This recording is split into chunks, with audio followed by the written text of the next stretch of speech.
5 éléments à connaître qui sont primordiaux si tu veux acheter un bon sac photo.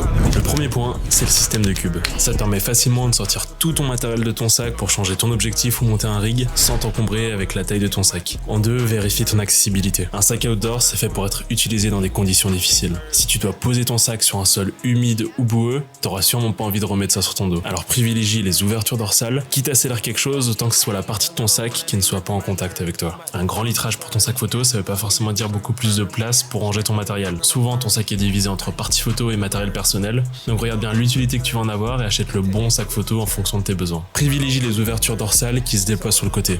C'est habituellement ici que tu vas ranger ta tablette ou ton Mac, et ça t'évitera tout simplement que ton PC frappe le sol ou chute tout simplement. Si tu shootes en extérieur, t'as souvent besoin de sortir rapidement ton matériel, donc vérifie si ton sac possède des accès rapides pour récupérer ta caméra. Pense protection avec un sac qui résiste aux éclaboussures, et encore mieux s'il est livré avec de quoi le protéger pour les fortes pluies. Le sac photo, c'est souvent un accessoire qu'on néglige beaucoup quand on débute. Pourtant, je te l'assure, ça peut vraiment faire la différence sur ton confort et ton organisation en tournage. Mais comme beaucoup d'accessoires photo et vidéo, il en existe une tonne, et on sait jamais trop lequel choisir. Ulonzi m'a demandé de vous faire une review sur le TAI Outdoor 38 litres, et honnêtement, j'ai adoré. Je l'utilise depuis environ 2 mois, il a complètement remplacé mon ancien sac photo. Je l'ai pris pendant 4 jours aux Ardentes, il est passé par la pluie, par la boue, bref, j'ai utilisé dans toutes les conditions possibles pour le mettre en difficulté, et honnêtement, j'étais ultra surpris. Déjà que ce soit par la qualité et les finitions du produit, mais aussi tous les éléments pratiques qui ont été intégrés, comme ce AirTag, disponible avec Apple Fan Me, mais également pour Android, pour ne plus jamais perdre ton sac photo. Bref, c'est un set qui est hyper complet et abordable pour environ 260 €, et selon moi, il coche toutes les cases de